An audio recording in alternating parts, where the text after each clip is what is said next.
The institutions or the traditional institutions which are supposed to give you the rooting in your culture have effectively been emasculated by the state. What you have done as a society is to undercut your autonomous institutions by making them completely dependent on the state, and I mean temples in this regard. How many people have the self-confidence? Because we constantly expect women to wear saris, I challenge the men to wear dhotis and walk in an uber elitist mall. That is where is the problem of inferiority complex. Patience and ideology and conviction will always win. Politics is temporary, civilization is permanent. What you read is outdated. So let's replace your patashalas with English education system and the colonial education system, and let's change the language policy. There's a distinction between knowing a language and treating that as a medium of instruction. But some people seem to be taking pride in the fact that they have not changed a single page in history books.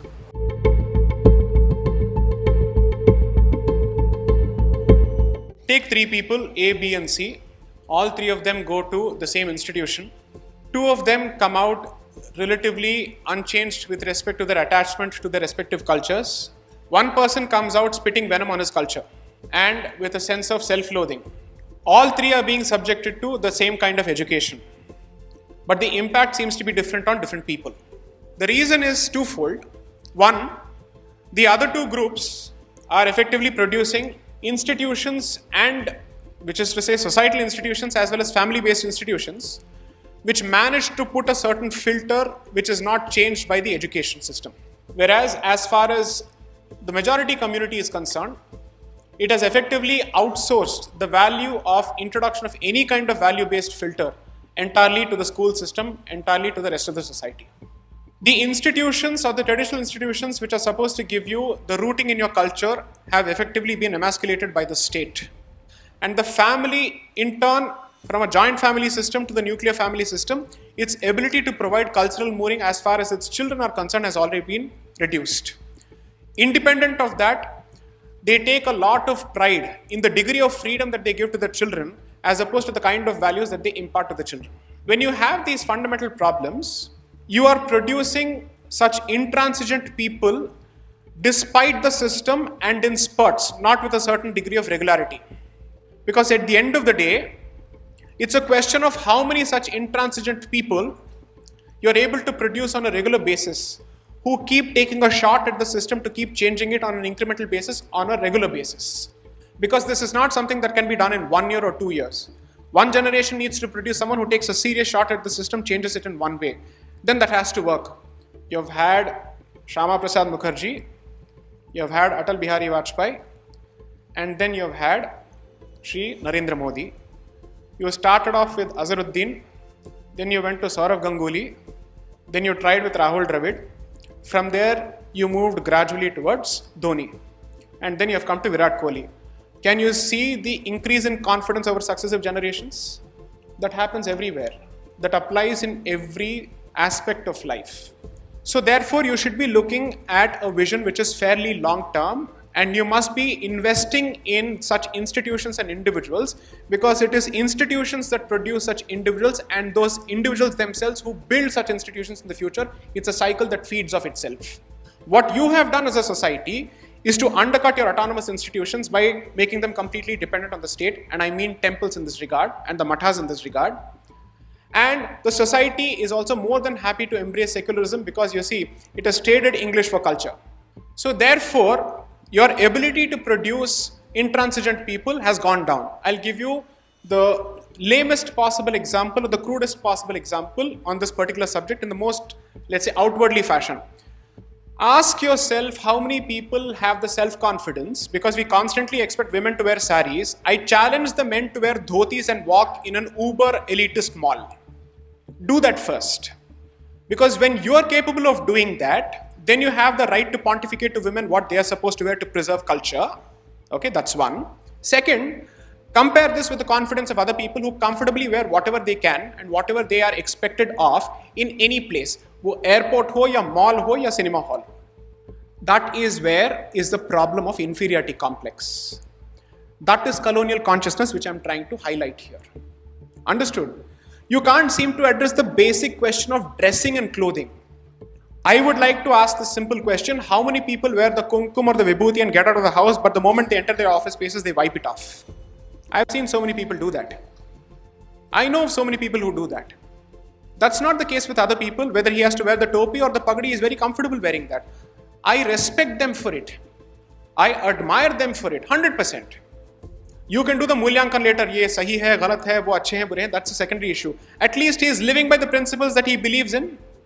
He is more than comfortable, he is more than happy to cock the snook at the West and to basically say, aapka modernity gaya, tel lene, hum aise hi rahenge.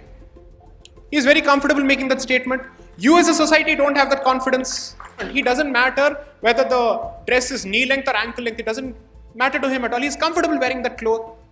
Take a look at what's happening in Afghanistan and tell me that technology will trump over ideology. No, patience and ideology and conviction will always win. It's a question of the time cycle that you're interested in investing. They were ready to wait for 20 years. History has rewarded them. You may not like them. You may sit and point out whatever their flaws may be. But ultimately, after 20 years with patience, they have succeeded against the sole surviving superpower with its hyper technology. Draws a leaf out of that page. Because when I say this, Arey re, aa gaya Hindu Taliban. No. I am saying there is always something to be learnt even from the worst of your detractors and enemies or adversaries. Invest in your institutions. Preserve your institutions which are capable of preserving your way of life regardless of the ebb and flow of politics. Because politics is temporary, civilization is permanent.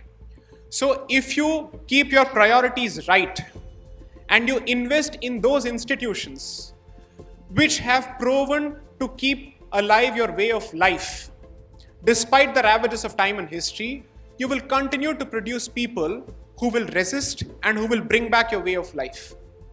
Every time we have had a problem, some person, some rishi has come out to help a vibhuti.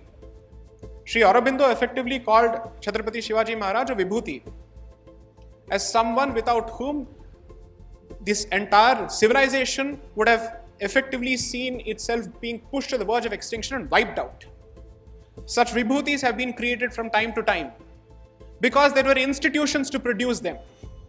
Because at that time you were resisting the sword, and the only way to resist the sword is not to offer your neck but to draw the sword. But subsequently comes the guy who teaches you the value of tolerance and who effectively says, you and I can coexist, but you know what, you need to change a bit. So I will introduce, with the noblest of intentions, which of course pave the way to hell, reform. And how do I do that? What you read is outdated.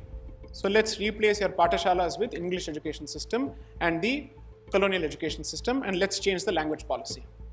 If you have your civilizational nerve centers which have the autonomy to run their own institutions of education, I dare say whether we have the solution or not, we'll at least have the, let's say, a better group of people with much more confidence and better solutions to offer because they have been trained in that system. I am not saying kill English. I am never going to say kill English. I am saying let it be just one of the, let's say, languages of communication, but it can't be the medium of instruction.